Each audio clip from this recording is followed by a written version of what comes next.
Yeah, we all know why you picked this one. Yeah, it's liquid. It's not for the normal version, though, is it? Let's be real. No.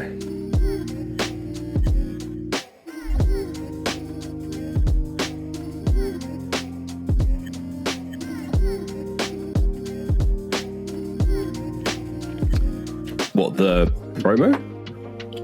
No, never mind. Off topic. Oh, I have a stack of cards here to go in decks. The postman graced me right before we started getting ready. So I still haven't done any admin since Assassins. Wow, what? Yeah. That's bad. I've just got like 2 bundle boxes full of cards I need to organise. Mine are logged. I threw that stack of my mystery booster box in a bundle. I've just put it under the cupboard for now because I don't need to mess with it because there's nothing that worth in there. I think you'd be surprised in that, by the way. I've like just whiteboarded anything is like going for okay money. I basically, most of the stuff that we've opened on a video that is yet to be released, I've sold like for decent. I probably have made back the cost of the Mystery Booster 2 box. It's pretty good. The thing is, the 3 good cards I got, the white border, I kept, and the rest are like absolute garbage. Like I got a Thornglint staff, the untap, which is in a secret deck. I got a Sensei's top, which is that's good. I can't remember the other one I got was. I got another good white border. I don't know if the what were they? The weird art, the old art that was never used. I got the Squee. It was the Vanguard avatar art. That's it. Yeah. I don't know if the Squee is no. That's a time shift, isn't it? I think that's a time shift border. It's time shift border, but with the Vanguard art. Yeah, I think that goes in the time shift slot, though. I can't remember. Okay. But yeah, my white borders were not great other than those. But hey, can't complain, can you? You can see what I opened. Oh, actually, that video is out. Actually, Adam, it's not out. Hello, it's Editor Tom here. I'm going to have to cut some stuff out. It's weird because we did the intro in the middle of the thing I'm going to have to cut out, so this might jump around a bit, but just bear with me, please. But yeah, before I tell you about that, you should like and subscribe to this video and follow us everywhere. That'd be really helpful. This is a weird rolling start because we can't just talk about stuff. Okay. Should we roll into us talking about Mystery Booster 2? Yeah, so like, subscribe, follow, all the things. Thank you. Hello, I'm Tom, aka Overfiend. This is Adam. Oh shit! Should we just start again? Yeah, this is just a train wreck. Kind of fitting for Aetherdrift, the pilot. Hello, I'm Tom, aka Overfiend with an X. How are you? Hi, I'm Adam. How are you? I'm dying. You were home. No, I'm not talking to you. You're out. It's just me and the viewer. This is Adam. Hi. aka Adam GCB. Worst starting intro ever? I was like, are we just going with this now? But hey, how are you? Other than tired, and I'm so sorry. I basically, I've got stuff I want to get done today. So I said to Adam, can we record early tomorrow? And he's like, yeah. And he said when? And I was like, can we record before noon? I don't function before noon, but it's fine. You text me back at the time I was still asleep. So yeah, I was worried. I was like, I text you, I messaged you, be like, oh, should we do it at this time? And you're like, and I was like, well, I have to now get ready just in case that you're like, yeah, we should go. So, so it's fine. I'm up already. I'm just not functioning. Hilarious. I think that is probably our worst intro ever. I think it shows how comfy we are now. We just went into it. We didn't, Yeah, we just that's fair. Anyway, hi. Do we need to do the welcome back? No, because we mashed that in with everything. Like and subscribe, leave us a comment, follow us, do all the things, all the positive interaction. Spotify, we love you, Spotify listeners. Leave us a review. We love Spotify, don't we? Spotify's doing all right. Spotify's doing good. Yeah, I think us uploading video to it has definitely helped. So we will continue to be pushing for Spotify. Every few days, I get a message off Adam saying Spotify numbers are up, and I'm like, okay. It's kind of weird. It's like Spotify is the antithesis of YouTube. Where YouTube, it's like if you step out of line, you're thrown into prison. Where I think Spotify clearly, their moderation tools are nowhere near as strict. So I think YouTube takes a lot of like tone into their moderation and what they'll push out, whereas Spotify clearly doesn't have that yet. So you'll notice that like our view counts across all the content are just so up and down on YouTube. But it's fine. We move. We move into Upkeep. Yeah. What oh my God. Okay. Can't talk about one thing. We're going to talk about that not next week. Not next week. Not next episode. The episode after. Jesus Christ, words are hard. I was like, what is he talking about? No. Yeah. We can't talk about that yet. We are going to. You might have seen something on social, but ignore that you saw that. Right. Yeah, so you didn't see it. If you saw it, you didn't. Arena's got a cube up at the moment, which is like the only time I play Arena. It's got Chroma Cube, which is gold cube, basically. So everything's multicolored. Well, it's a majority multicolored with like decent multicolored payoffs and a lot of like powerful multicolored spells. I've been jamming that. I jammed a sweet band, like big stuff, like big dorks basically. So Voltborn Tyrant and all that kind of stuff. Really fun. There's a card in New Capenna. I had it in Volo. I took it out. It's like 6 or 7 mana. I can't remember what it is. I should have written it down. I'm really sorry. It's blue. And basically at the beginning of your upkeep, you make a token of a creature you control. Extravagant replica. No. It's something like that. Extravagant replication is enchantment. Yeah, I know the art. I don't know the name. Don't know the mana cost. Know the effect. Turns out when you just make a Voltborn Tyrant each turn, it's pretty good. Hell yeah. I can see that being extremely useful. Yeah, that was fun. My only issue with the Chroma Cube is too many extra turn spells and too many ways of flashbacking or copying or getting those extra turn spells back. Yeah. So the kind of blue-black or blue-white like shells, which just focus on stalling out the game long enough to get extra turns, is kind of boring to play against. There's a lot of those. Yeah. Because the other thing about Arena Cube is you're not playing the people you draft against, which is fine, but it just means that, like, you know, it's not like the true cube experience. Yeah, you're not like cubing properly, but it's a decent kind of replacement for what I'm in my house, and I don't have to leave and go and do an entire cube with 7 other people. So that was fun. Been jamming a lot of that. And then on Sunday, played a game of Commander with new people, as in like literally like new people that I knew to know, and new people to Commander, kinda. Mm-hmm. They played a lot of standards. Well, they played some standard during like lockdown when everyone was just playing Magic because there's nothing else to do. Right. So I was playing Anikva, the Abzan Enchantress Commander Masters pre-con face leader. Mm-hmm. That was the Secret Santa deck that Charging Badger made me. It's all like Phantom Mana, Haunted Mansion themed. There's cards that call out to it. It's all like Duskmourn rooms. It's basically like you can make the mana effectively with the cards in it. It's really, really cool. But I'll get into that, why that was a bad pick, in a minute. I built Stacy Karametra. I took Krond apart, finally. Can't believe you did this. Kronda's just been sitting in a deck box rotting since Magicon Amsterdam.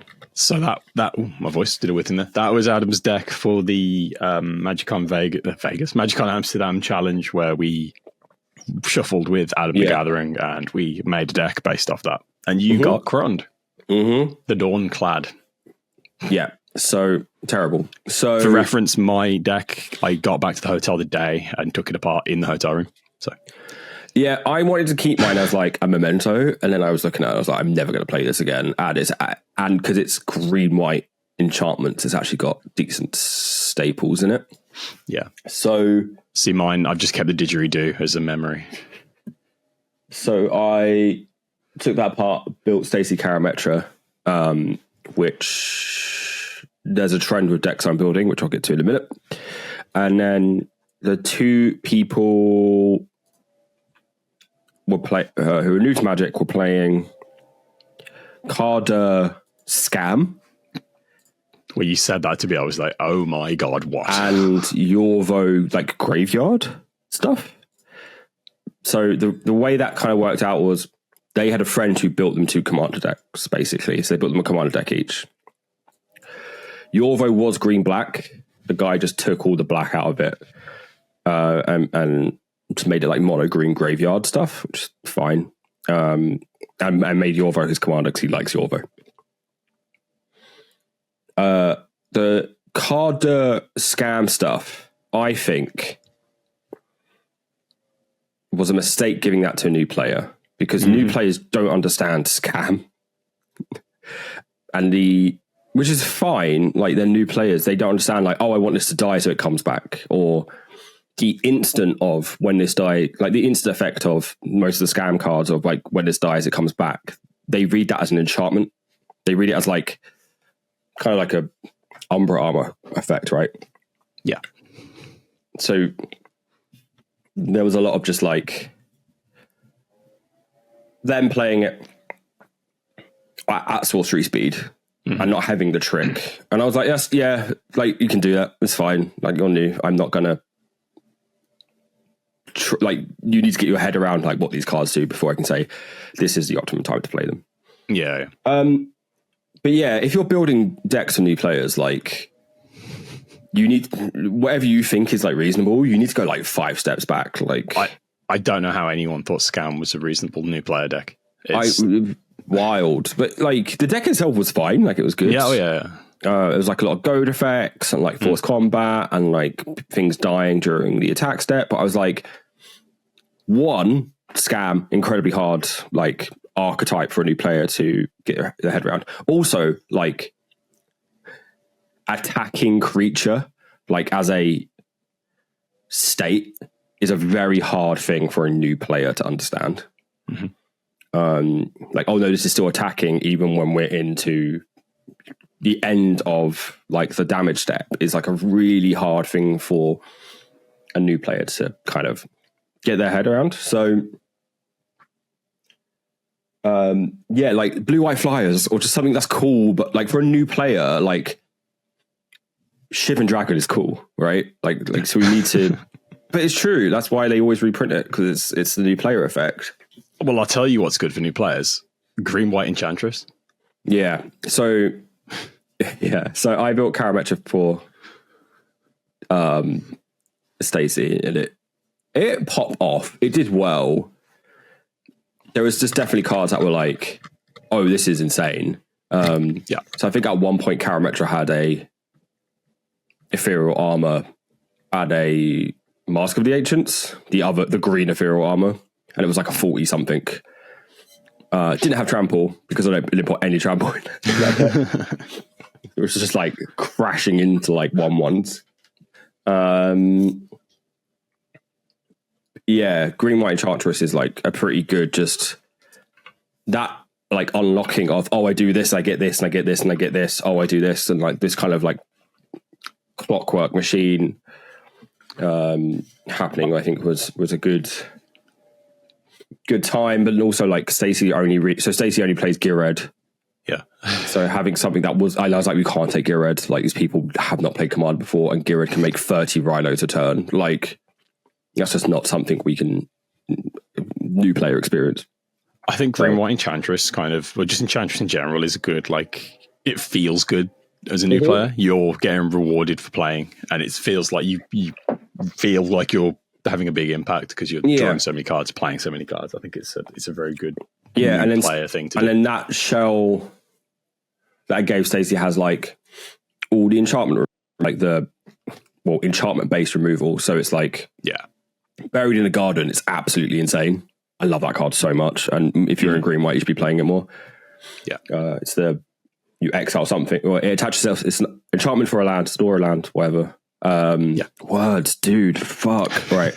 It enchants a land, exiles a creature, and then when you tap that land, it now adds 2 mana, which is just like, it's just so much rate, especially for like a new player, especially in kind of casual pods. I think it's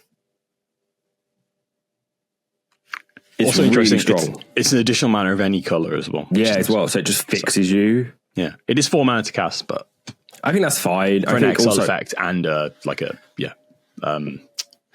what's it like Utopia Sprawl type effect. I think it's fine.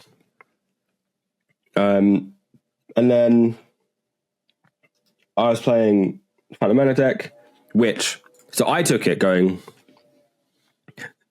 this is a thematic deck, which means the power level is going to be naturally lower, which means I should be at a decent level compared to everyone else. Mm-hmm. The issue with that is it wasn't that I was at a lower power level. It's just everyone was scared of everything I was doing because they were like, what does this do? And I'm like, oh, it's not synergistic. And they're like, then why are you playing it? And I'm like, oh, yeah, because it's themed. And they're like, okay. And then they thought like I was lying to them constantly. I was like, no, it's just like, this is the dancing ghosts from Haunted Mansion. That's what this does. So that was a bit weird, like, so I was just playing like a bunch of like red herrings, and it was like, oh, what's this? I'm like, you don't have to worry about this. So that's the other thing that I've realized especially with Commander, is new players want to know everything that is going on all the time. So like they get cognitively overwhelmed when we all know now the state of Commander in 2025 or the last kind of 3 or 4 years has just been, tell me when that's a problem. And then I'll react to it, or like, what is the issue over here? What are you doing? I think, and that's like just a hurdle that new players can't get over right away. And Stacey was exactly the same. Maybe coming from Standard probably doesn't help that as well, because in Standard, you play a card, it matters. Yeah. So I think that was interesting to watch, where I was like, I would play like a room that draws me a card. And they're like, what's that? Also, I was playing rooms, which I'm like, why is your card sideways? I was like, oh no. I really fumbled this. But otherwise, it was fun. Like, we got there. Also, if you're building new players' decks, give them a way to just murder people. Like, give them an overrun effect or just something. Like, the board got jammed up pretty quick. And the game took like an hour and a half, which is fine. But like, I would have liked to have played 2, but it is what it is. What have you been up to? Other than the secret thing we can't talk about, not a lot of Magic stuff. I've been continuing the deck project, the revisiting old decks. So I finished Tap, got that built. Been kind of foiling that out, playing it a little bit now and here and there. It's pretty good. I did a little bit of Shiree maintenance as well. It's a deck about recurring 1/1s basically. And it had, did I talk about this last episode? I can't remember. I seem to remember talking about it. It had Grave Pact in it basically, which made it far more of a threat than it should have been. It made the deck far scarier than it is really. So I took that out and I just rebalanced it a little bit. I've tried to put a bit of redundancy in as well. I discovered the trick with Illicit Masquerade, which is a card that I've been looking at and thinking it was better than it read to me, and it definitely is. So Illicit Masquerade is 3 in the black enchantment. Flash, when it enters the battlefield, put an imposter counter on each creature you control. Whenever a creature you control with an imposter counter on it dies, exile it. Return up to one other target creature from your graveyard to the battlefield. Now, I was in the... This goes back to what you said about the scam. I was in the play... Because it's an enchantment, I was in the play this and wait camp originally, which I was thinking, no, that's bad. That doesn't make sense. But if you flash this out in response to a board wipe, you will basically just lose one creature. Because you can stack the triggers in such a way that when one thing goes, everything will go to the graveyard at the same time. Then all the exile triggers will go, well, the exile and return triggers, sorry. The ability triggers, shall we say, the triggered abilities, will go on the stack at the same time. So you can stack them in such a way that you'll only lose one card, basically, out of your graveyard, which is pretty cool. So yeah, I thought that was great for Shari, because often if I get board wiped, I'll lose my commander and all of these 1/1s that are basically key to winning. So that's pretty good. And another one I found was No Rest for the Wicked. Let me just pull this up, which is a enchantment from, where are you from? 10th edition on Urza Saga. 1 in the black enchantment. Sacrifice No Rest for the Wicked. Return to your hand all creature cards that were put into your graveyard from play this turn. So that's, that's one you can drop down and keep out. That's just that they print in white now as well, right? So being able to have access to that in black's pretty decent.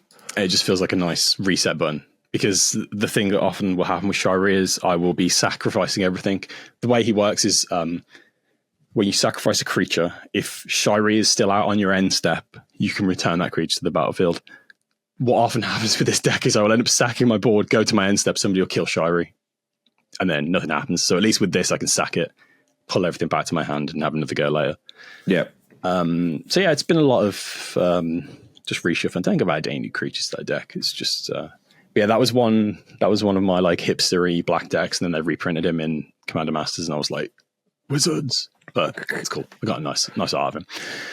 And the other deck I've been doing is Krenko, which was my first ever deck. And I've always been kind of hesitant to touch that deck again, because Krenko is if you untap with Krenko, you win kind of card. Solved.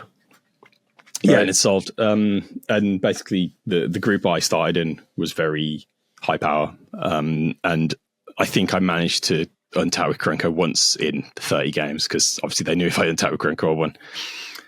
Which, as a new player, is such a feel bad. I'm going back to the green-white thing. You want to do the thing. Yeah. Oh, when you can't do the thing, or when your commander doesn't do the thing, because it's so oppressive, feels bad.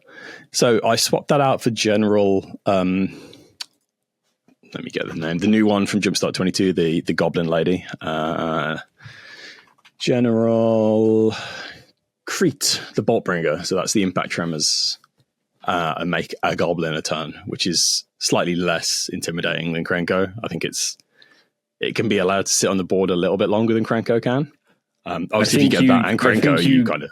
Yeah, I think you get like, once you play a Hordling Outburst, people go to try and remove it or you. Like, once there's a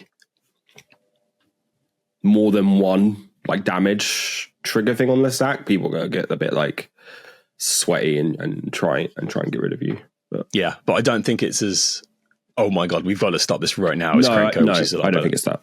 Also, it meant I managed to get rid of like Petrios Seal. I had a bunch of untappers basically for Krenko in that deck. So I've freed up 4 slots in that deck, maybe more because of some other synergies that were in there with the word Krenko. So I've been able to make it a bit more of a interesting Goblin deck, I think. I'm still waiting on the commander. I was also thinking I could quite easily swap it for Muxus if I wanted. If I wanted to lower the power level a little bit, because it's basically... Well, Muxus is like busted, right? Yeah. The 6-mana one. Yeah. I would be worried. I think Muxus is as bad as Krenko. I don't know. You look at the top 6 and you put all the goblins on the battlefield. I don't think it's... Yeah, but you play like Goblin Recruiter and like... yeah. I'll play them anyway. Yeah, exactly. So I think it's as bad because... Yeah, but then you've got, 6 goblins on the battlefield and you pass. It's not... Yeah, but you have ways of giving them haste. Yeah. Surely, like you're playing like they're only little guys. It's not that scary. You're playing like Goblin King and no, Goblin King's give him haste. There's a Goblin that gives him haste, right? Yeah, there's a couple. I took Fervor out. did have Fervor in, but again, that was mostly to benefit Krenko. I took a lot of the haste out, I think. Maybe I should put it back in. I don't know. The 10th edition of Goblin King art is so not like 10th, sorry. It's just the modern frame. It's 8. Oh, no, I didn't take Fervor out. I got the that's one of the time shift cards. I got Goblin King, so that's quite cool. Yeah. Yeah, the 7th upwards Goblin King art's so good, but I know you like the 6th one, was the weird, like, janky demon dude. Is that the time shift one? The time shift one is... Yes, that's the time shift one. Yeah, I got that. Yeah. Annoyingly, I got the time shift Goblin Lackey, but I've got the Wizard Barge Secretler. So I'm like, nice. Which one do I work these? But yeah, I'm quite excited to try it out. My Ruby Medallion arrived this morning, which is lovely, because that's a card I never picked up at the time, because back then, the medallions were like 40 quid each, and it was ridiculous. But now they're nice and low. So I've got a full art foil Japanese Ruby Medallion, which is nice. But yeah, excited to give that a blast. See if she can stick around on the board longer than Krenko. I think you'll be able to. I think, like I said, once you make 3 goblins like in a turn, you're basically perfrosting people. I've got Perforos in there as well. Yeah, I was just thinking, why don't you just play Perforos and just do Perforos goblins? She makes a goblin every turn as well, which is nice. Yeah, it's harder to remove. She's a goblin. It's a goblin deck, and he's a goblin at the helm. And yeah, also cool anime art, new card. You know, it's. I think it's a fine. callback to my goblin-y past of destroying all the kids at school with my raging goblin deck, which I was thinking about this the other day. I had 6 of them in my deck. Well, that's cheating. We had no concept of the rules. You can have as many cards as you want. And you just play whatever you have. Cool. So for Magic, that's me. I've got a few new foils. I've just been pretty slow. It's all been Beyblade for me this last 2 weeks. The Beyblade addiction has got even greater. The listeners don't know how bad it is. No, they don't. You need to I don't know how you can go to a support group for a hobby that you've just started. It's so bad. I thought they were like Power Rangers morphers, because you had so many of them. They just look so cool. There's so many. But yeah, I've been importing a bunch of Japanese ones and some exclusive variants of my favorites and stuff. So but I do have a tournament coming up on the 8th, so that should be fun. I'm going to an officially sanctioned UK Beyblade tournament, so we'll see how that goes. How often, is that a regular occurrence? It's just started, so this is the first one. I think it's like every 3 months, or I don't know. I don't know how they can do it. I found a load of them in London, which sucks. I think that was always going to be the case.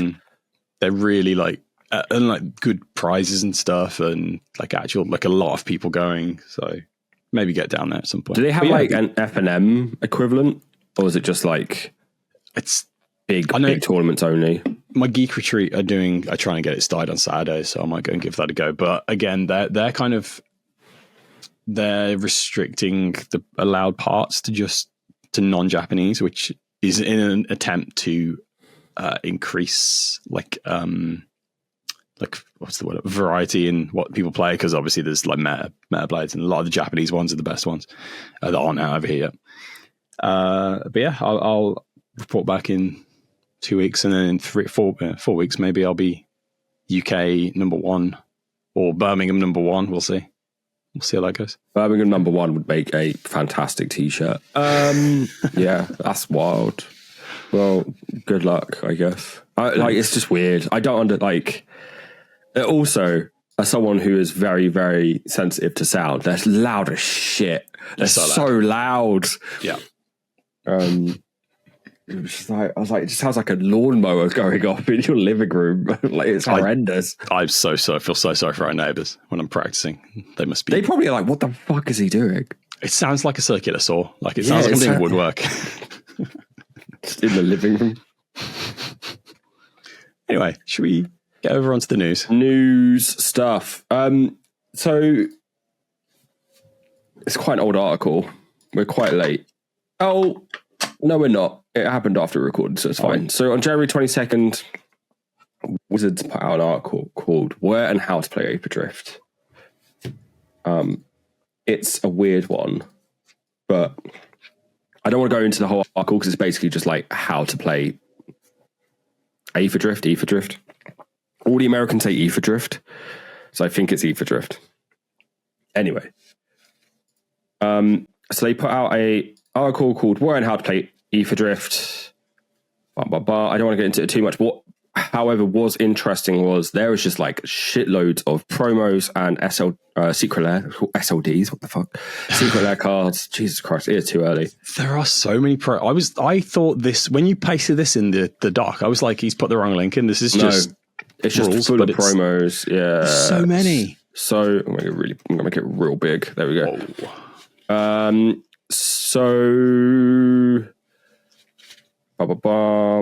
There is a nice. Darksteel Colossus, which is a what is this for? Learn to play event. Which is also, oh my goodness, it's too big. Which is hilarious because imagine being like, oh, I'm new to play Magic the Gathering player. What do you win? The most feared card in like Magic history. Right. Is this, do you just get this for going to the event? I need to read all this so I can figure it out. By purchasing any intro product during these events, you'll receive a Boardish Traditional Foil Darksteel Colossus promo. Okay. So if your store is running deck building promo things, go get that. Really nice art though. It is nice. Really cool. Yeah. I didn't know they were still doing the Cowboy Bebop stuff. So there are tournaments where you can now get the Lightning Strike, which is cool. But yeah, it's weird to have Thunder Junction written out on a card where Thunder Junction is like done as well. So that's Standard Showdown events.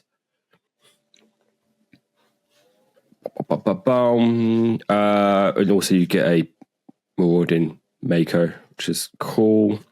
This isn't bad though. One mana discount payoff is decent.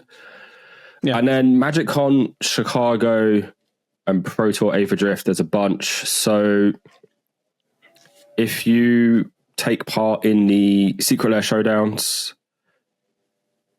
I think. No, sorry. If you're in the Pro Tour, you get the Swimming Trunks Khan. And then I think if you're top 32, you get a foil. Yeah, okay.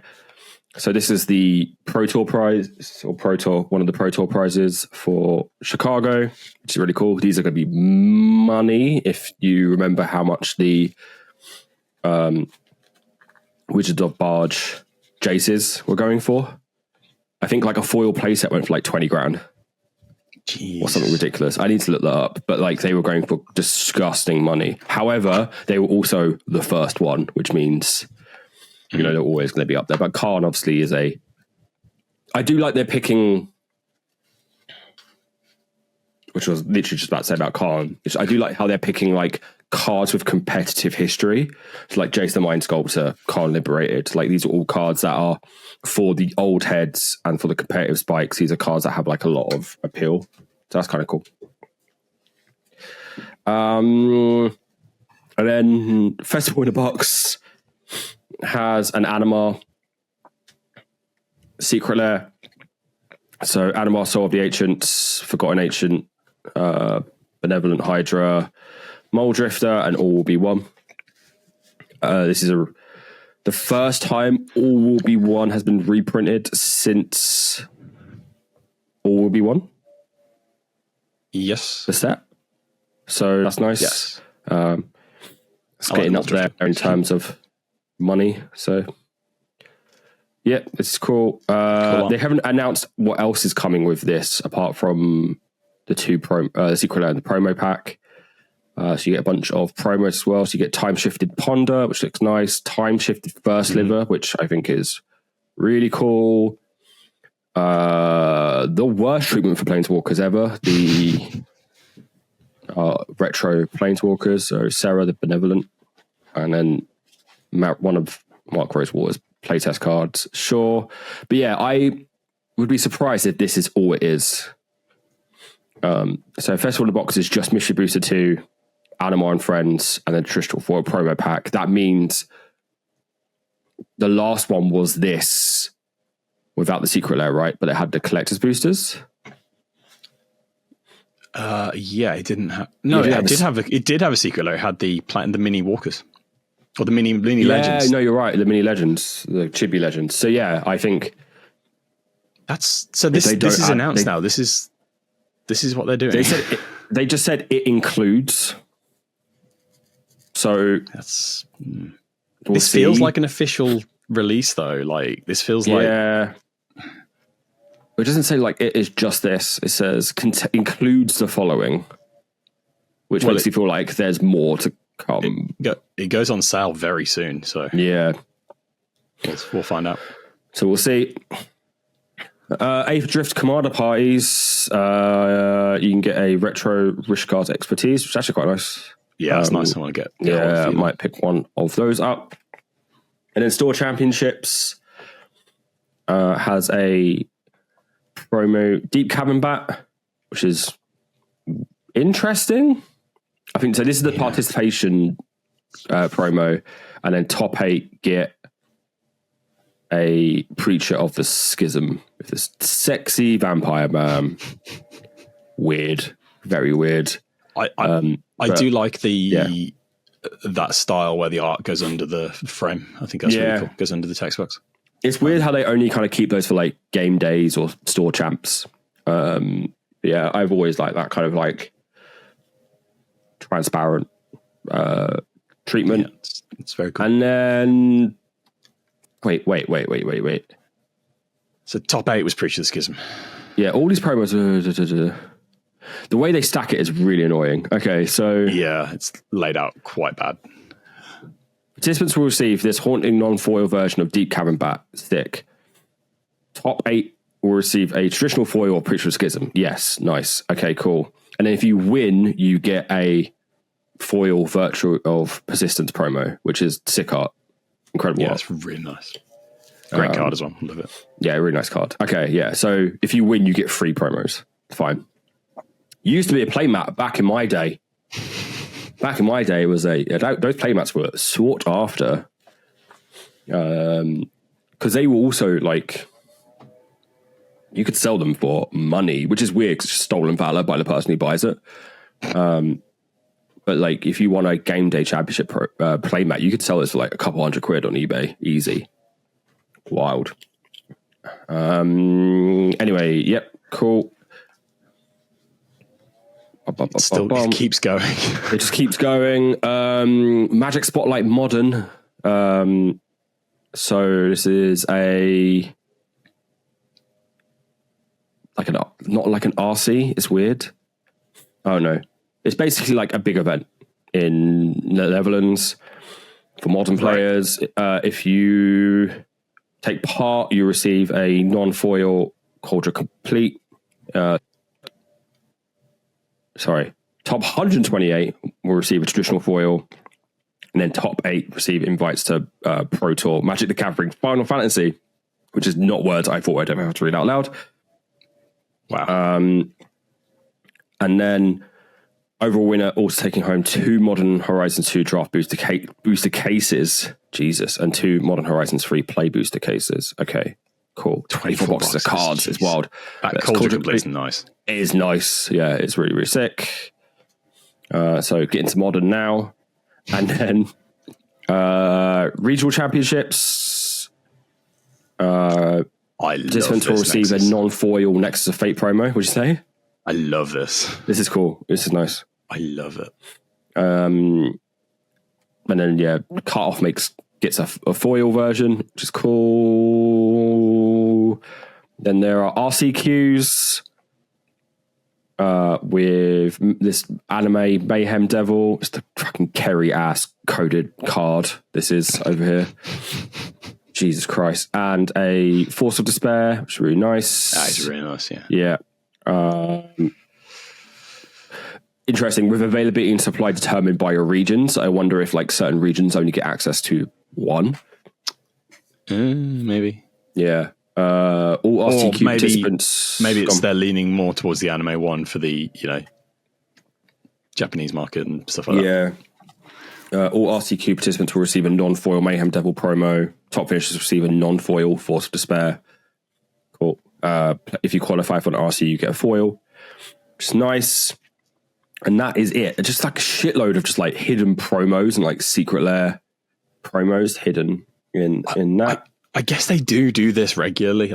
But it's quite spaced out, isn't it? Like I think Bloomberry was the last time they did a big like news post about a billion promos. I also think because it's the start of the year, they're getting ahead of like this is our competitive schedule finally.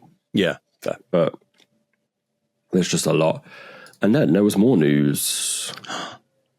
There's two. So we're now starting to get details of the secret lair drop that's happening before Aetherdrift. I think it's Feb 10th. We've had two spoils so far. One is Jesus H. Christ, I'm slow today. I apologize. Miku, the last Miku drop is coming.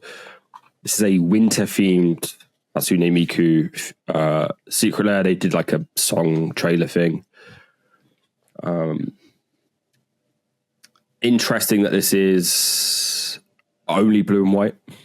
So no other colours represented. I don't think they did that for any of the other ones. I think most colours were represented. Well, black's been basically absent from most of the Miku cards, right? No, there was demonic. Not demonic. There was Diabolic Tutor, and they did a Lily. I guess. Yeah, that was like her mate, right? It wasn't. Yeah. So Miku Font of Hope is a Jida Font of Hope reskin. Miku Queen Electric is a Brago King Eternal reskin.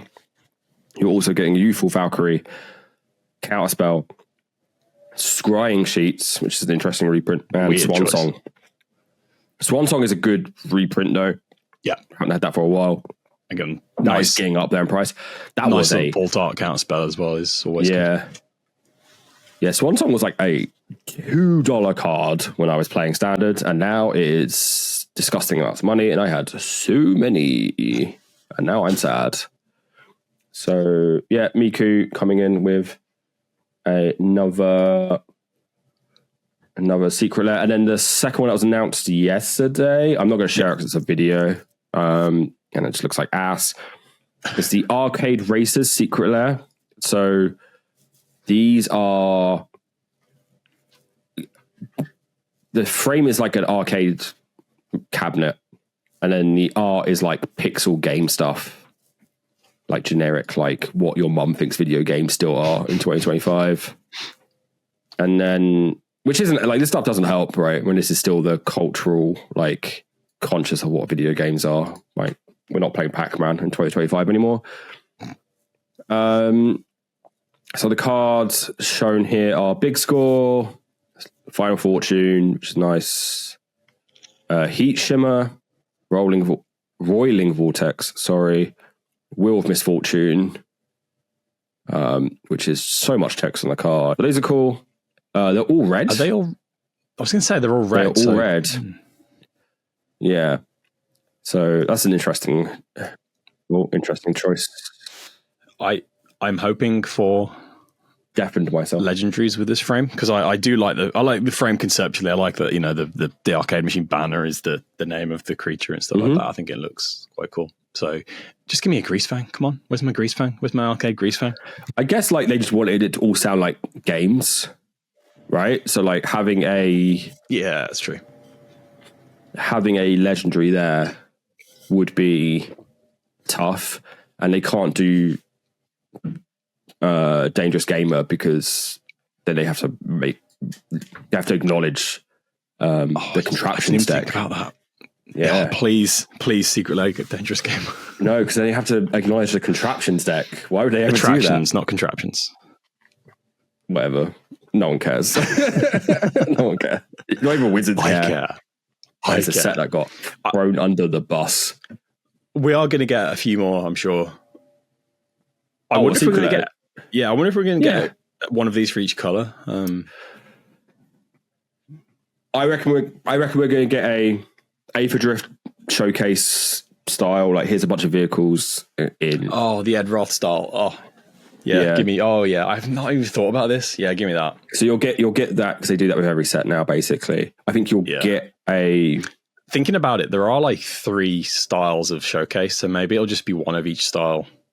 They did something similar for Outlaws, right? Where they had basically the or a recent set, which was they had 2 different showcase secret lairs.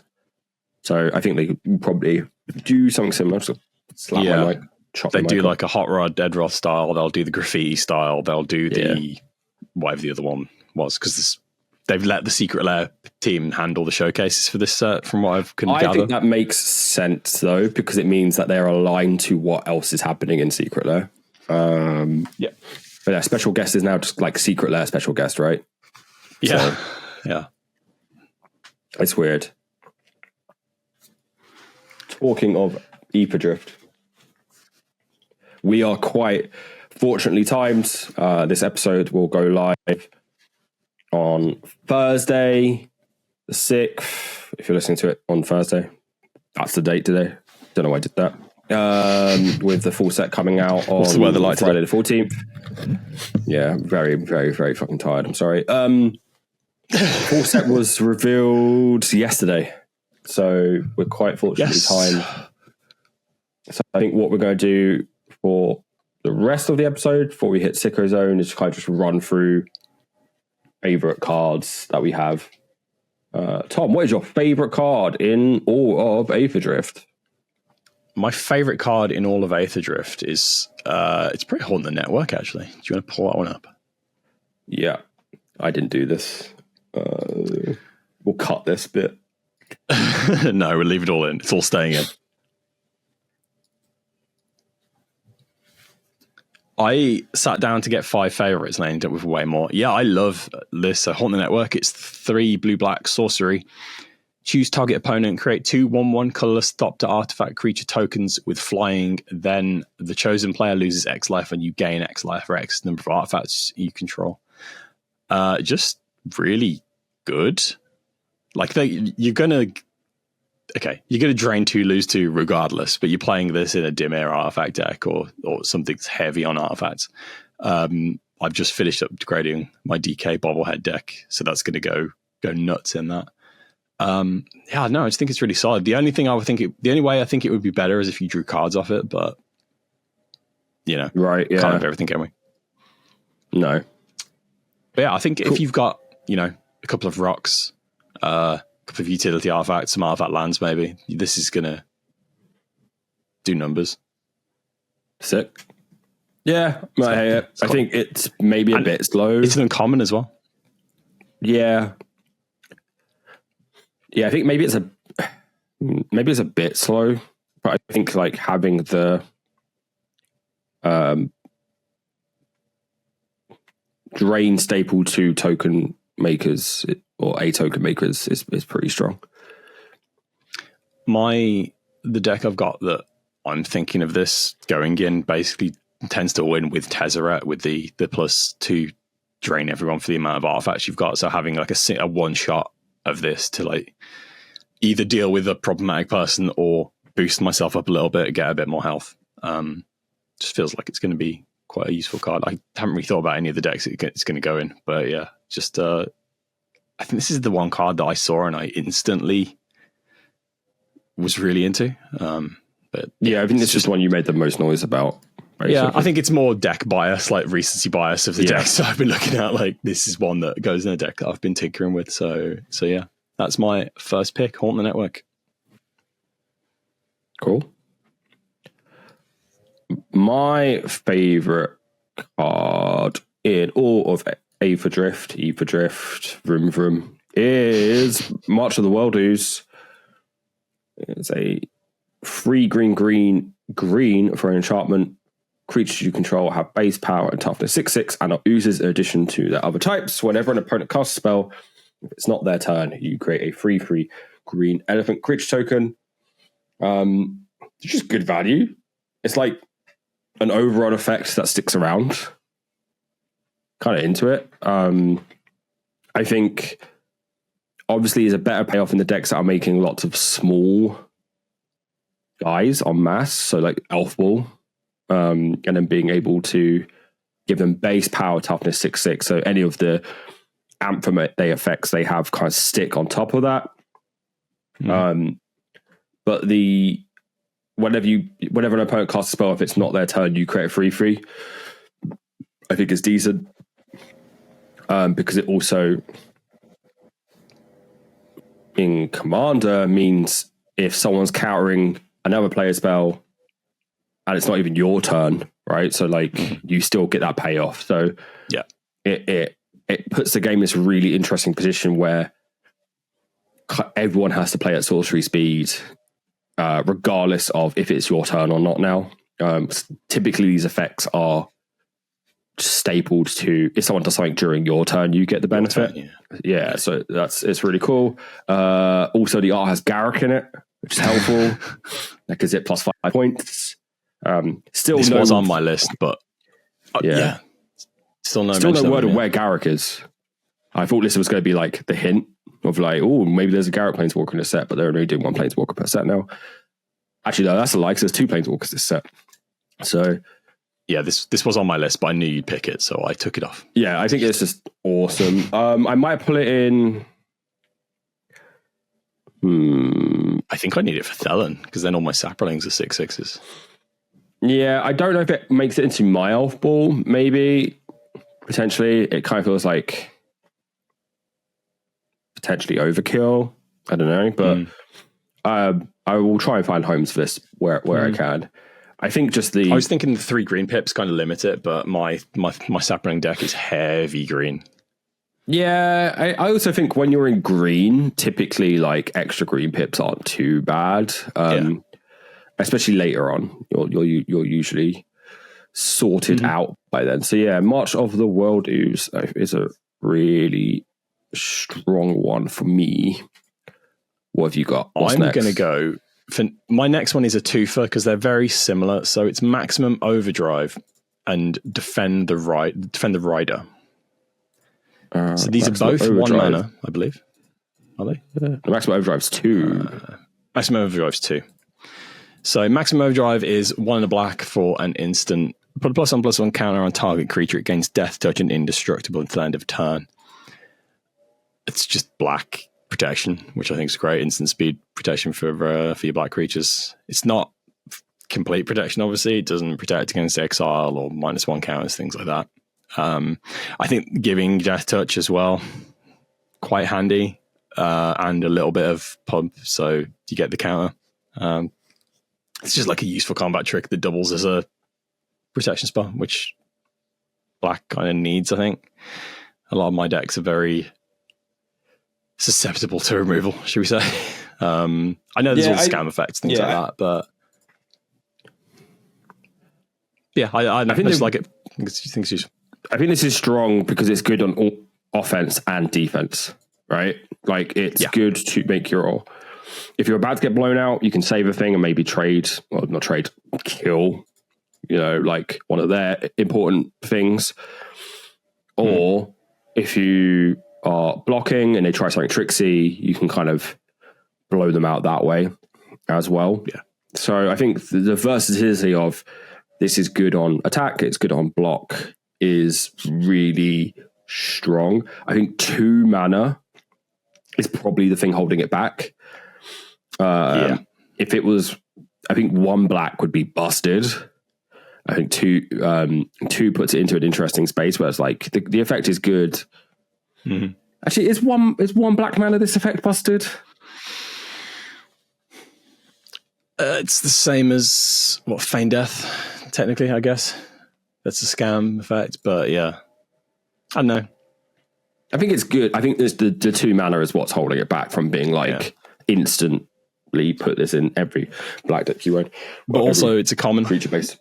I think it's going to be a useful one to have around as just, I need some protection in this deck, throw it in. It's just nice to have. And the same with Defend the Rider. That's an uncommon. 1 green, instant, choose 1, target opponent you control against hexproof and indestructible until the end of turn.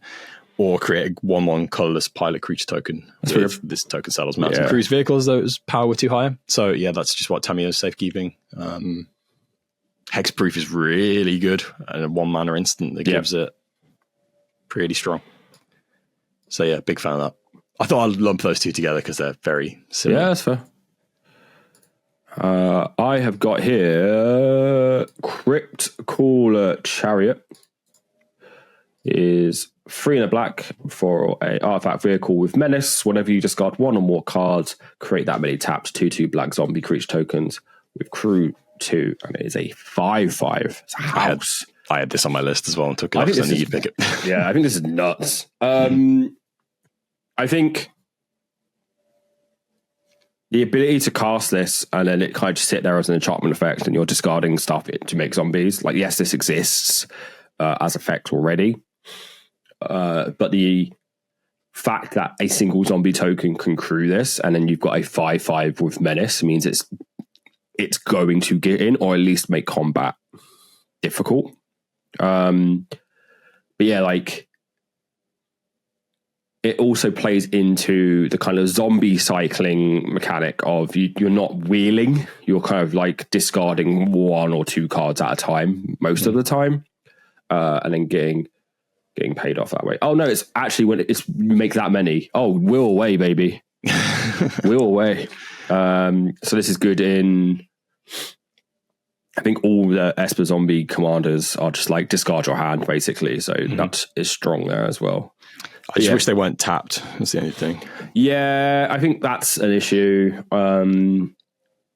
It's fine. It just means if you could do it at the end of, the player before you turn, like before use turn words. That's probably the way to get maximum payoff. So using instant speed, will effects or discard effects to kind of get there is good. But yeah, Crypt Caller Chariot.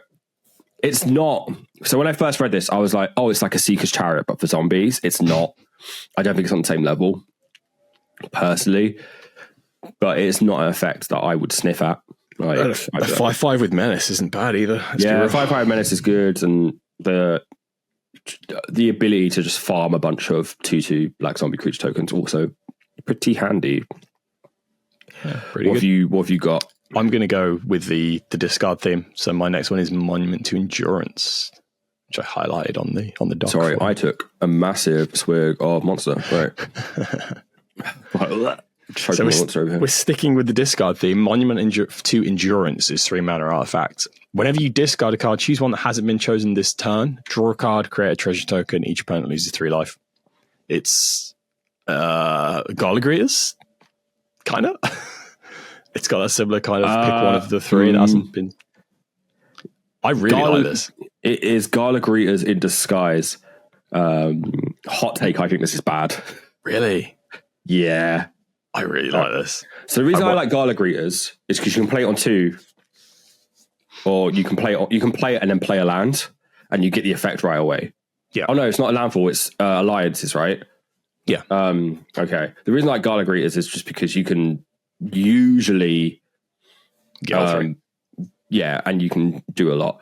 I think the issue with this is the fact that it's 3 mana, and it's slow, and I think if you're playing it later, it's fine, but the effects aren't.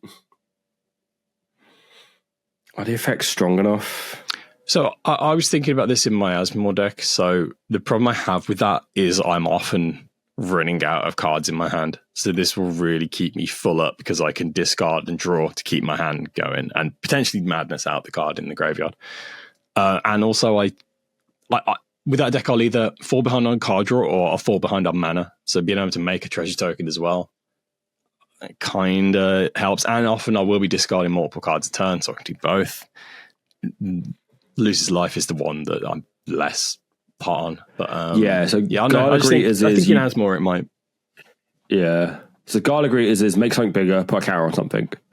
Create a tap treasure. Make itself bigger. Put a counter on it. Make a tap treasure and food. Yeah, I should know what Gallagher does. I play it in a lot of decks. Yeah, me too. I don't know what. Oh no, it's gain 2. Gain 2 life. Gain 2. And it's a body that gets bigger. I don't know.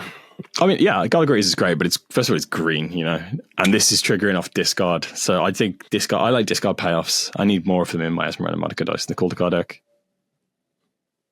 I don't know. I just like that it's going to keep my hand full. We'll see how it goes. Yeah, I think it's okay. I don't know. If it was 2, I'd be so in on it. I'd be like, yeah.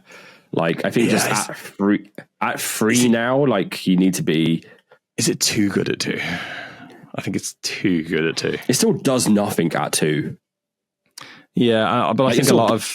like my still playing it. That deck, I've got so much I want to be doing on 2 to set up for the discard. Yeah. That I don't think playing this on 3 and then discarding... If this was 2 mana, would you play... Wait, if this was 2 mana and you had an Arcane Signet and this in your hand, what are you playing first? Signet, right? Like Signet, yeah. Because I'd need a discard outlet anyway. So let's... Magical Christmas Land, I've got Asmore down turn 1. I'll have got the Cookbook. So turn 2, if I've got a Signet, I will Signet Cookbook. Turn 3, I'll play this, discard, draw. I think it's fine. Yeah. I think I'm down on it, but like I think it's just because I wish it would like if it had ETB discard a card. Yeah, I think I'd be so much like just like that kind of instant payoff.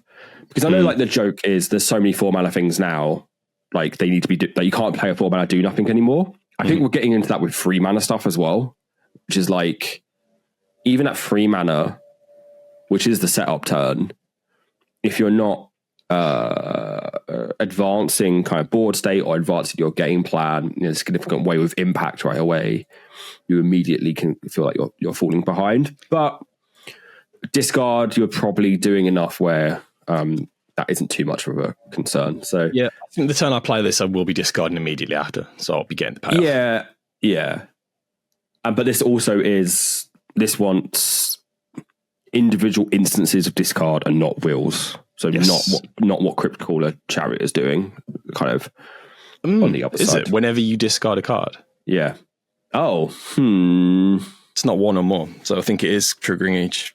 Oh, actually, okay. Man, I need to learn how to read. Dang, holy fuck.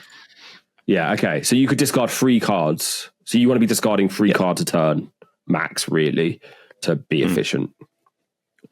Actually, I wouldn't even say 3, 2, right? Like 2 is good. Each opponent loses life. Each opponent loses 3 life. I think you do that twice. This puts a target on this thing, and people go try to remove it. Where the draw a card and create a treasure token is like incidental value, which people underrate. Yeah. Cool. I picked one that's interesting, and I just saw it today, and I was like, oh, this is actually decent. I've picked Demonic Junker. Yeah, 6 and a black. I do like this.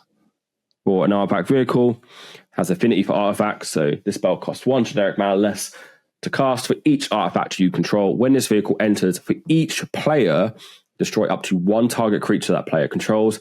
If a creature you control is destroyed this way, put 2 +1/+1 counters on this vehicle. Crew 2. So Dreamland, you've got a 1 mana 6/5, and you've popped 3 of your opponent's things. Yeah.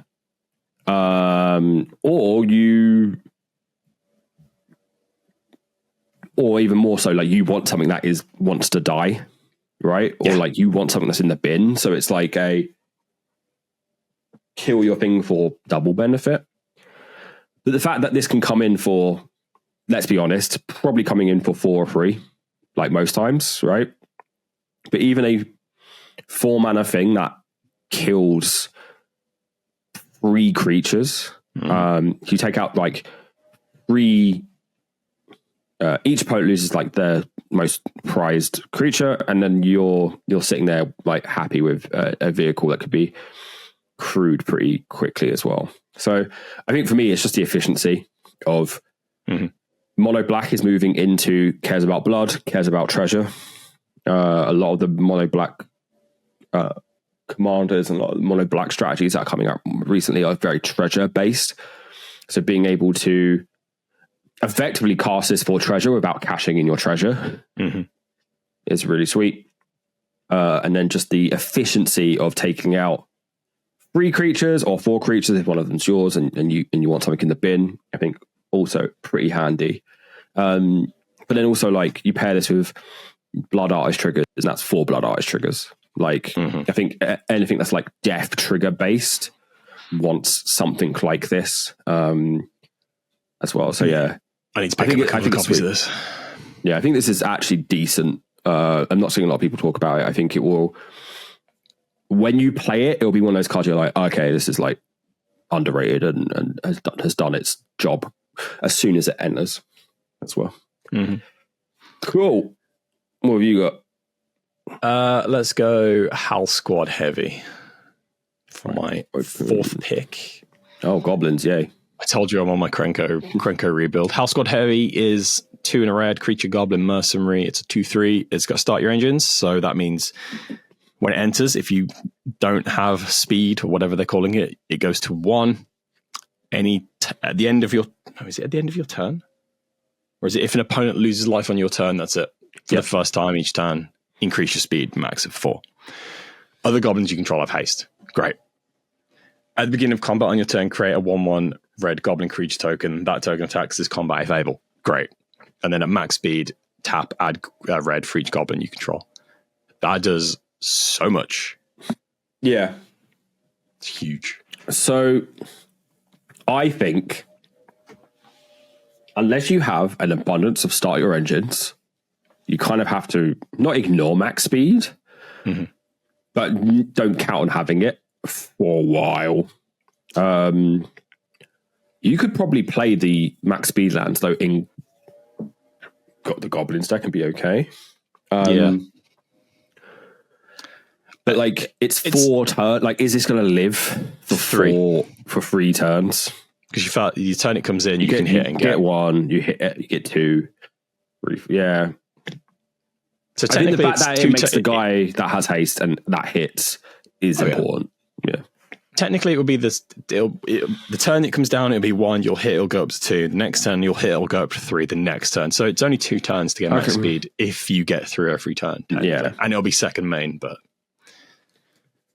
yeah, I think honestly, the tap add red is just a little bit of extra on top. The 3 mana for all goblins get haste and make a goblin every turn. I don't hate it at all. No, I think it's fine. It's like Rabble Master strapped to a further, basically. Yeah, and again, this is recency bias because I've been messing with my goblin deck, so that's why I'm into this one. I don't think it is though. I think like a lot of people have been talking about this. Like goblins have been an archetype that hasn't had any power injected into them for a while.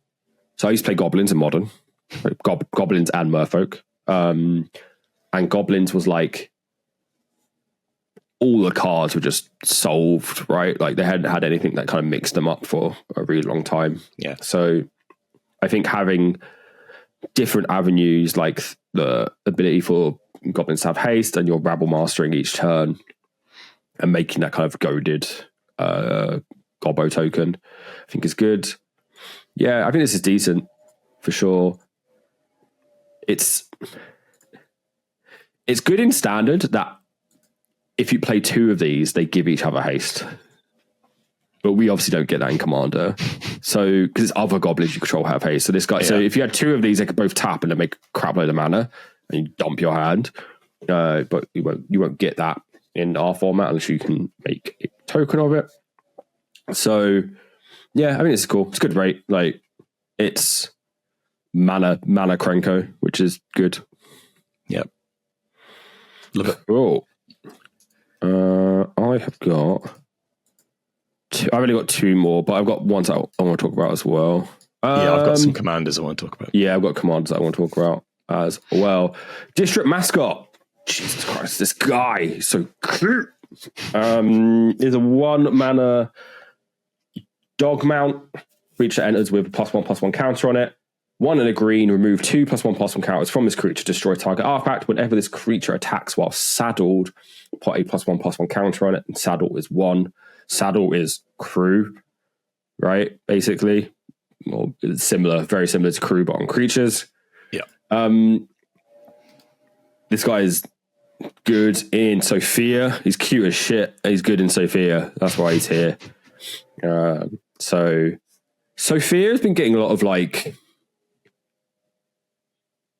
value dogs recently. There was the one in a white dog from Foundations, where if you got a cow on it, you put cows and everything else. Mm-hmm. And this as well. So like dogs are moving into this kind of like +1/+1 counters theme, which I don't hate. Talking of dogs, hi. Yeah, I think this is really cool. I think the ability to just have like a removal on a stick is really fun. Yeah. Here's my district mascot. Right. So also there's that card where the dog gets massive.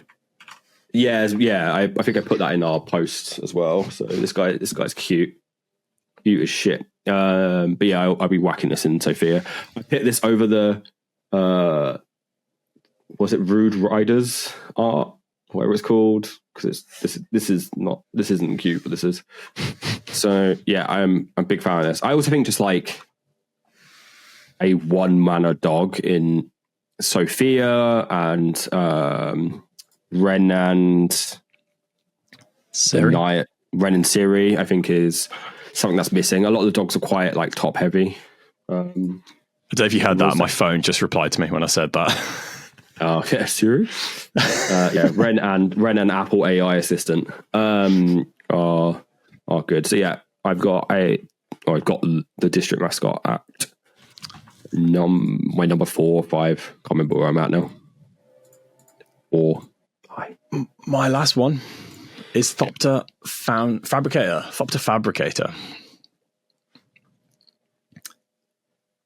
It's 2 in a blue. Tree on my lap makes everything harder. Right. 2 in a blue, artifact vehicle, 4/4, flying.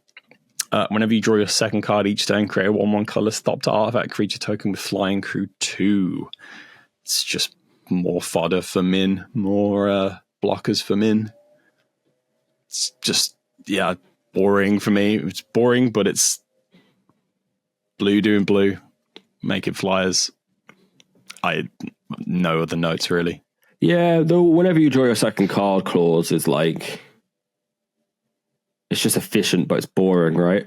Yeah, like you're like, this is cool, but you're just like, that's what Min does. I'm trying to draw 2 cards every turn, so getting extra. I don't even thinking. The more I think about it, the more I'm like, maybe I don't put this in Min, because Min's all about making big illusions and dumping big things. But I don't know. I think goes in the shark guy from this set, right? Like the anything that's like cycling is pretty decent. You'd have like to draw 2 though. Yeah, I think that's fine. Yeah, I don't know. I think it's okay. It's good. Notably, obviously, the Thopters then end crewing a 4/4 flyer, which is not bad. Yeah, I think, I've got to find a few places for this. I've definitely got a few decks that you can go in. But yeah, there was another one very similar in the Commander product that's, no, was it in the Commander product? I'm looking through my notes now and I can't find it. Nope. Brain gone. There is one. Let me scroll and find it. No, it wasn't in the Commander product either. I am making stuff up. Where are you? It's like the hanger. Oh, yes. I know what you're on about. Although that was the pod, wasn't it? It's called... It's repurposing Bay, but it's not that one. Stride Hanger Automaton? No, that's the Panharmonicon for, yeah. Whenever you make this, do it again, basically. Whenever you make a token, make an additional Thopter.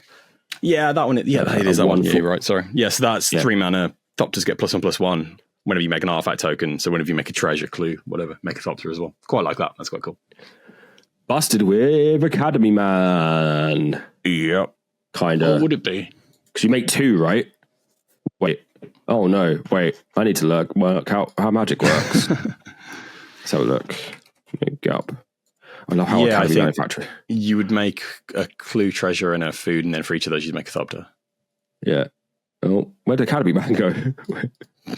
My computer is just dying. Right, Chewy, you're not helping. I'm under distress. Go over here. There you go. Yeah, so you would make a food, make a Thopter, make a treasure, make a Thopter. Make a clue, make a Thopter. Make a clue, make a Thopter. Yeah, so busted with Academy Man. We finally broke Academy Man. We finally broke Academy Manufacturer. I'm really glad. Yeah, so in my list, I do have a few like honorable mentions, but they're mostly just very niche things for me, so I won't really go too much into them. I don't know if you had any honorable mentions. I didn't have any honorable mentions. I had one more pick. Yeah, I'm literally looking at this right now. Yeah, that was one of my honorable mentions. Yeah, Broodheart Engine, I think, is not being shouted out about enough, but hey. Green the Black for an artifact. At the beginning of your upkeep, surveil 1, 2 black and a green, tap, sacrifices artifact, return target creature creature or vehicle card from your graveyard to the battlefield, activate only as a sorcery.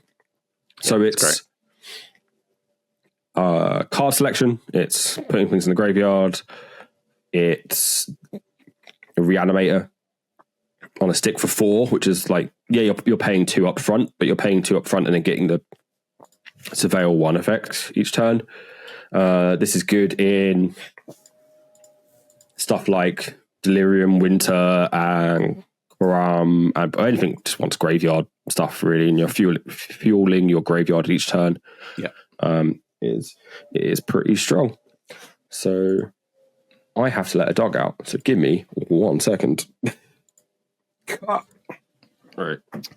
I can talk about one of my other honorable mentions while we do this. It won't be on the screen, and Adam will be talking in the background. But Aetherdrift every single time. Oh, no, now he's back. Now I'm going to talk about it. Here's the thing, I will work for I'll do a full day and he'll just sit in that bed all day and not move.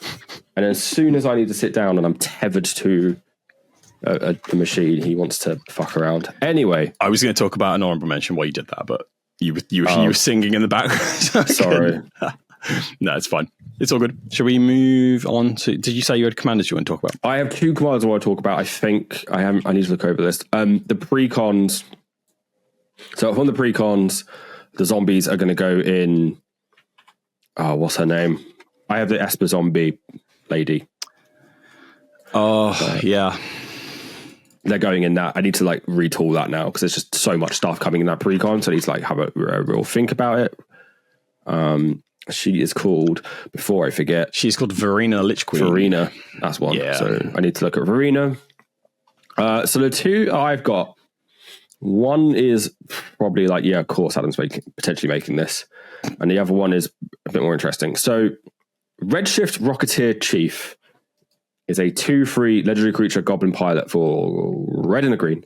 Has vigilance. Tap, add X mana of any one color where X is Redshift's power.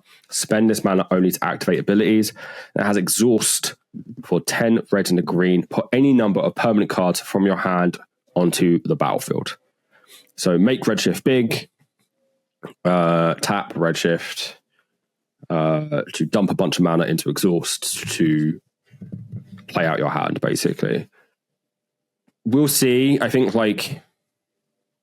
I've got quite a few decks that do this already. Maybe Redshift makes its way into one of them, rather than being the leader of a deck or a new build. I was thinking about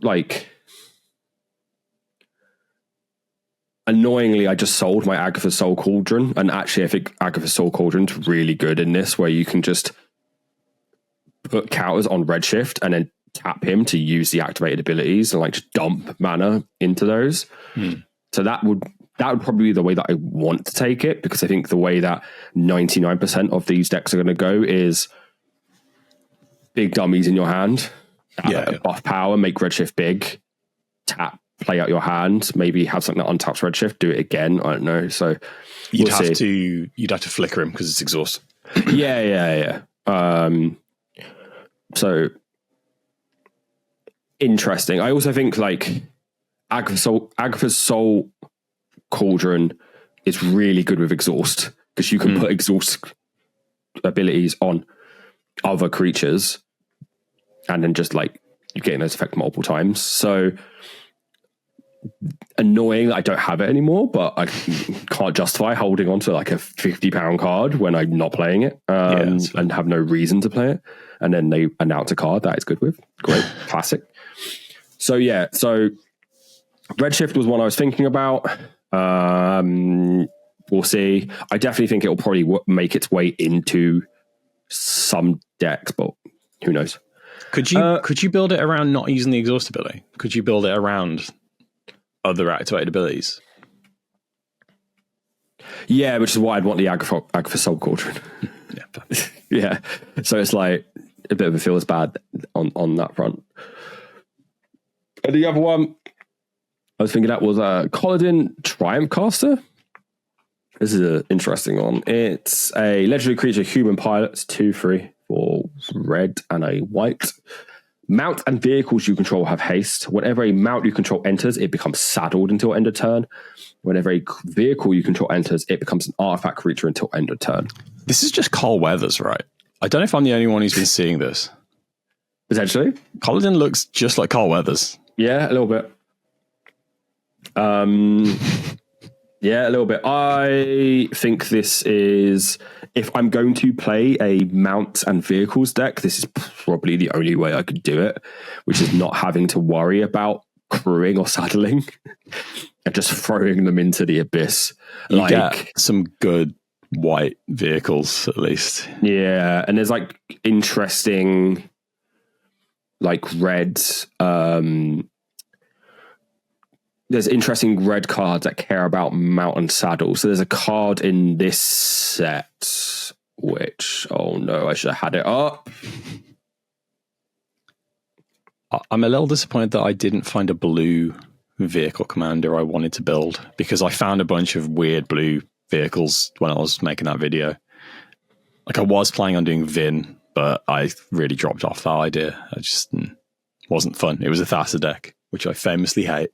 Yeah. Where is it? It's like 5 reds. I'm not going to be able to find it. I think it's uncommon. Oh my God, I'm so bad at this. I'm so sorry. In Aetherdrift? In Aetherdrift. What creature type was it? Was it a vehicle? No, it was a sorcery. It was like mass reanimation. It was yeah. It's like 5 red. Oh yeah, push the limit. Jesus Christ. Yeah. 5 red. Return all mount and vehicle cards from your graveyard to the battlefield. Sacrifice them at the beginning of next end step. Vehicles you control become artifact creatures until end of turn. Creatures you control gain haste until end of turn.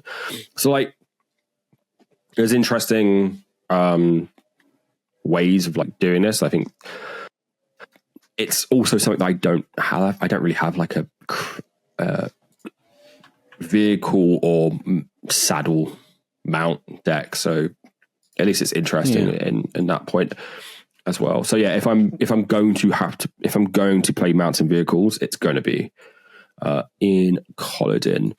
There was other legendaries, but nothing really stuck out for me. What commanders are you thinking of building from Aetherdrift? I was going to say there's a lot of good mounts in Boros as well. It's quite cool. Yeah. So surprising no one. I've put them in the dock under the list. We've got Mu Yanling, Windrider. She is an old Planeswalker that was made for one of the... they made... It's similar to Portal Second. It's not Second Age. Portal Three Kingdoms. They made it to release in like China in that market. So they made 2 decks that kind of faced off against each other with Planeswalkers who were kind of like themed around the folklore and like mythology and things like that of that region. So Mu Yanling is one of those. So bringing her back desparked is quite cool. She's 2 blue for a 2/4 legendary creature, human wizard pilot. We've got the old murders detective hat situation where everyone's a pilot. When this creature enters, create a 3/2 colorless vehicle artifact creature token with crew 1. Vehicles you control have flying. Whenever one or more creatures you control with flying deal combat damage to a player, draw a card. I know I said there isn't a blue vehicles commander, so completely forgot that this had anything to do with vehicles, so maybe this is the one. I don't think this is a vehicles commander. I think this is flying. I think it's core, it's flying, but there are a few blue vehicles that I think would go pretty good in this, and giving them the evasion of flying will help a lot. But yeah, this is probably going to be the one I build from this set. I love me some mono blue. It's boring for me, but it's what I love best. I think this is fine. I think I don't know. I would rather just. I think just flying creatures have more support and aren't turned off when your commander's not on the battlefield. Yeah, you can get a few things to give all your creatures flying if there's a little bit of contingency there. Yeah, but I like the fact that it's that effect. It's also card draw. Yeah. Also, the art is incredible. So yeah, it's cool. She got a showcase. It's really good. Nice. It's really good. Yeah, that's nice. Yeah, I really like that. And the other one, this is probably more likely than Muyan Link. Captain Howler Sea Scourge, 2 blue red. Is it my favorite color combination for a 5/4 legendary creature shark pirate ward 2 pay 2 life? Unnecessary. Okay. Yeah. Whenever you discard one or more cards, target creature gets +2/+0 until end of turn for each card discarded this way. Whenever a creature deals combat damage to a player this turn, you draw a card. Is it, but not Spellslinger and interesting? So, yeah, I think you can do some real dumb stuff with this. You can use a lot of dumb old cards. Yeah, this is going to be the one I build, I think. Yeah, this is nice. I don't mind at all. Also, 5/4 for 4 mana is like nothing to like. And the ward. And ward is like the base stat lines are really strong. And like ward 2 would have been too much, but it's 2 and 2 life. Yeah, it's pushed to shit. I don't understand why. It's wild. I think even just what they're trying to do is to try and best of both worlds, right? So the 2 mana is the blue, and then the pay 2 life is the red. Yeah, but I would have gone, I would have argued the discard effect to me. Oh, well, I guess the power bump is red, and then the draw is blue. So I think they're just being cute with it, which is fine. But I was just, do you need ward on this? Like, why are they so worried about this being removed? Don't know. Don't know. Feels weird. But hey, I'm not complaining. Yeah, you get to use all the red discard spells. You get to wheel a bunch. Pirates. There's pirate synergies in there. Pirates have got a lot of discard. What's the assassins? Marianne, Bonnie, whatever. They were like discard. This is just more interesting to me than I think most of the other commanders in the set. There was the insect one as well, but I think that's a bit too scary for me to be thrown around. There we go. Mary Reed and Bonnie. Draw a card, discard a card. Perfect. Yeah. I think you want it's weird because what way do you want to go in? Do you want to go in the will route and then you put everything on one creature and then chances are that gets blown out? Or do you want the ability to have incremental discard so you can kind of go, I'm going to put one here, I'm going to put one here, I'm going to put one here. So there's some interesting stuff for sure. Yeah. Also, is it that isn't Spellslinger, which is what I have been looking for. Yeah. I think it's decent. Yeah, Aetherdrift's a weird one. Mm-hmm. I don't know. When I was looking over the set, the big thing for me was Duskmourn feels really out of place here. Because I think everything else feels traditional fantasy adjacent. even Armenket, right? Like, it doesn't feel too out of the realm. Like, seeing Armenket and Pirates together and Armenket and Goblin, oh yeah, that's fine. But then seeing, like, there's cards where there's like a card where like one of the knights from the green-white team is like stabbing a glitch ghost, and I'm like, this feels weird because it just the clash is just, yeah, I don't know, it's too jarring. Whereas like, you know, I think that was I wonder if that was I wonder if Duskmourn was always the plane they were going to pull from for that team, or if there was another team and there was actually let's just use Winter because story reasons or what have you. So yeah, it's a weird one. I don't know. I'm in a weird magic funk where I'm like, well, I'm not looking. Aetherdrift is fine. I'm looking forward to Tarkir. I'm not looking. Final Fantasy is not for me, and that's fine. So we will see. Yeah, I'm not as hot on Aetherdrift as I thought I was going to be. Sadly, I thought, I was like, oh, because I liked March of the Machine. I kind of like the like big groups of like these planes coming together. But I actually think on March of the Machine, what I liked was how does each individual plane deal with a threat. Mm-hmm. That was nicer than like this, which is just there are glitch ghosts on Armenket for some reason, and I'm like, okay, this is a bit weird. So, I think if it's all the planes are uniting against one thing rather than all the planes just running back and forth into each other, that from a theming point of view is less interesting to me. I do think we're getting away from that. I think because Tarkir is the end of the Omen Path storyline, right? No idea. Yeah, I think Tarkir is the end because the route. So the last. Well, I don't think it's in this set, but basically there have been dragon storms happening in each of the planes. Oh no, there is a card that has a dragon storm in it in Aetherdrift.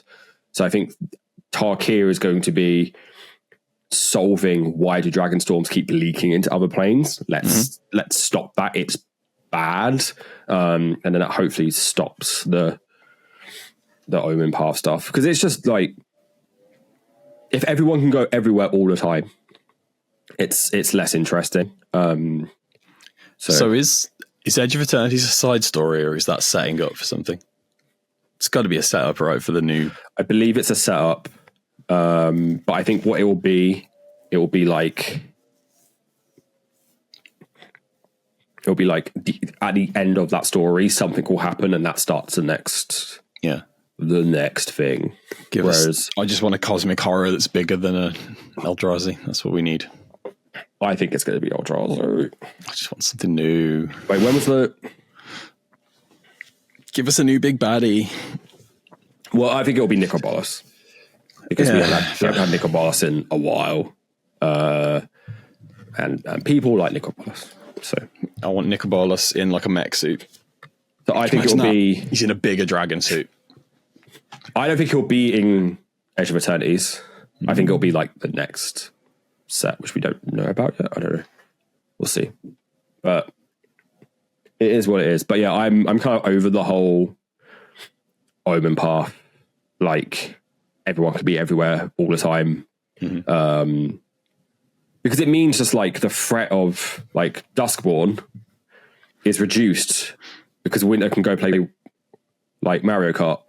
So why would you live on Innistrad if anyone can, like, if you can wait for an Omen Path to open up, you would go anywhere else.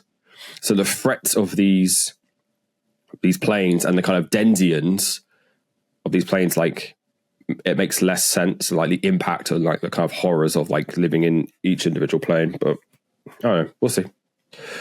I think a lot of it will be solved in Tarkir.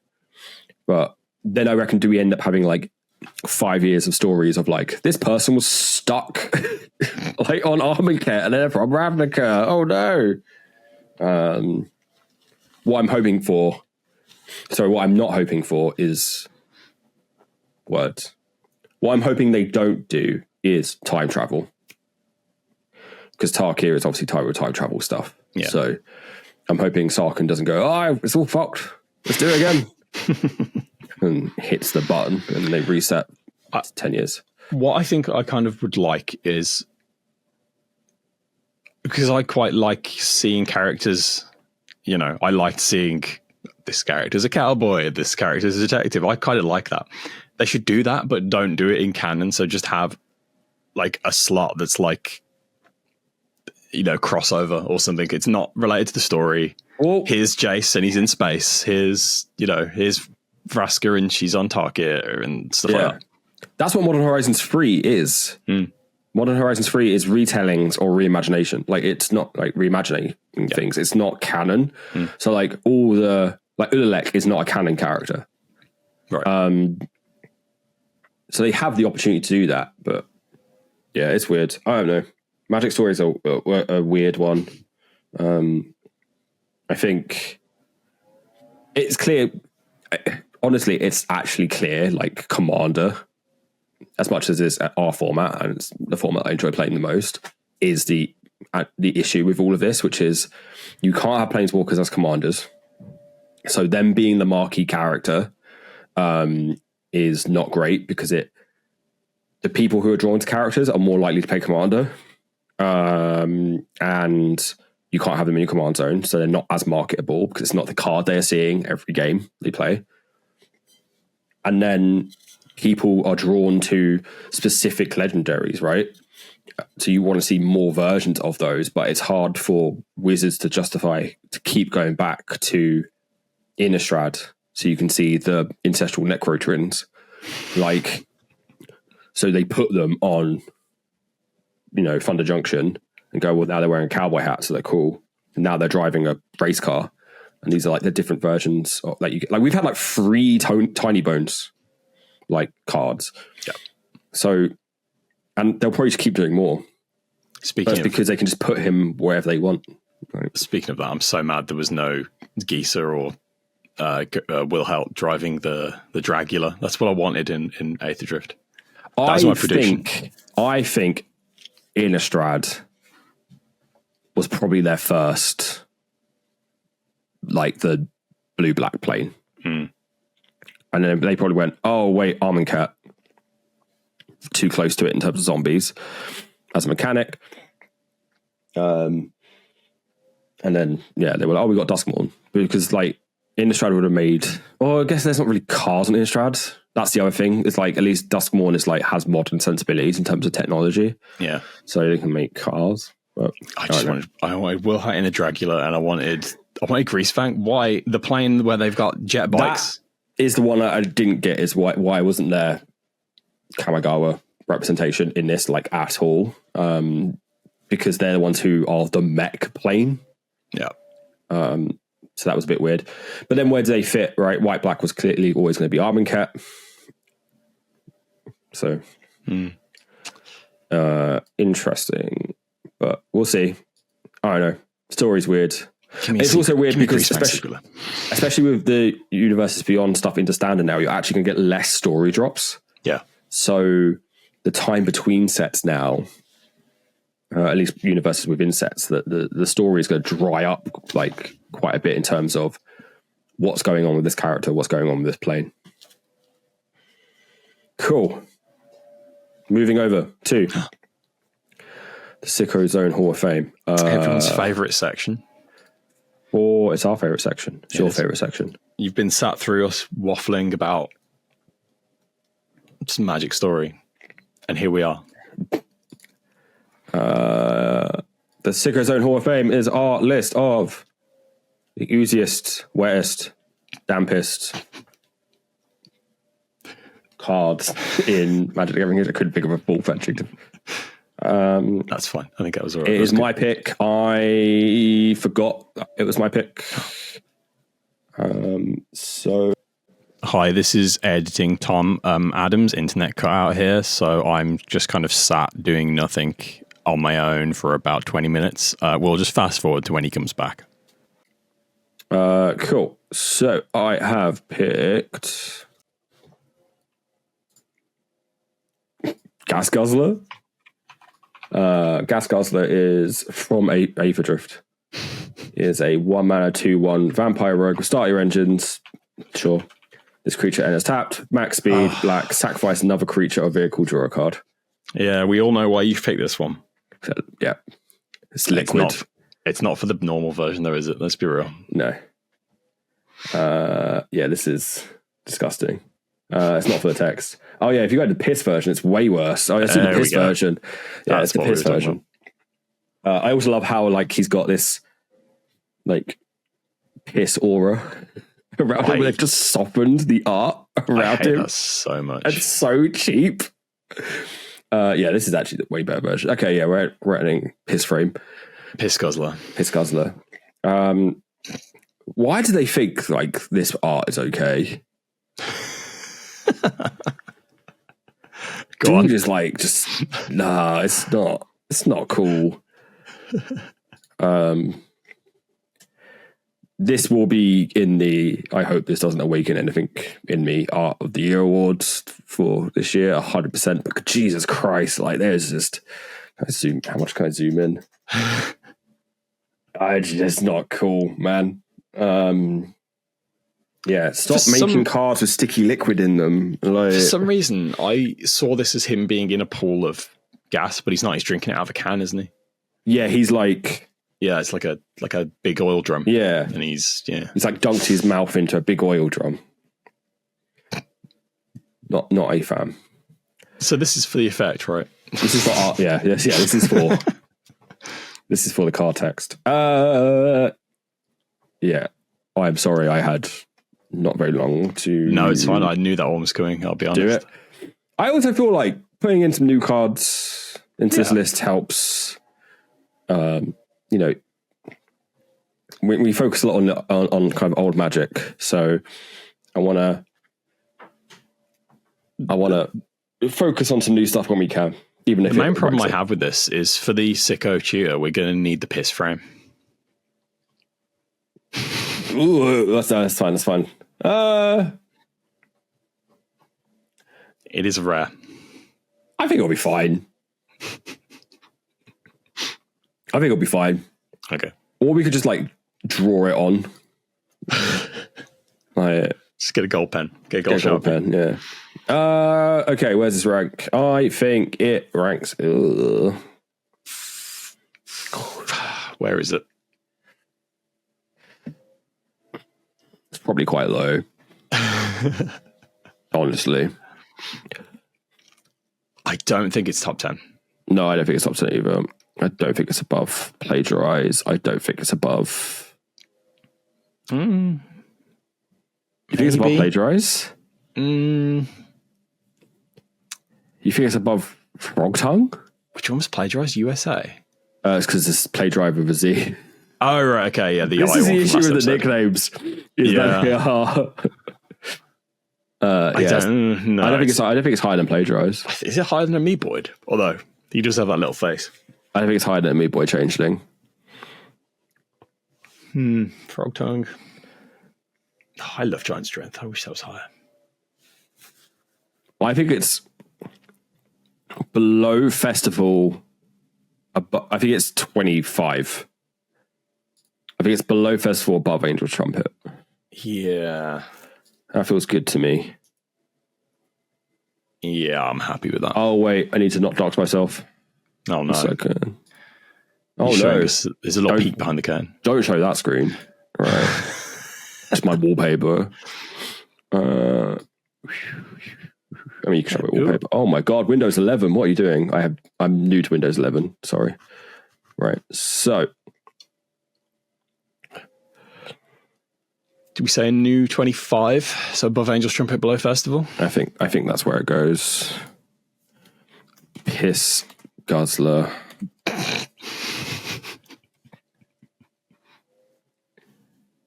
Yeah, no parentheses needed. No parentheses needed. I'm going to put Piss Frame, just so people know. Piss. I mean, it's implied by the name, but okay. Yeah.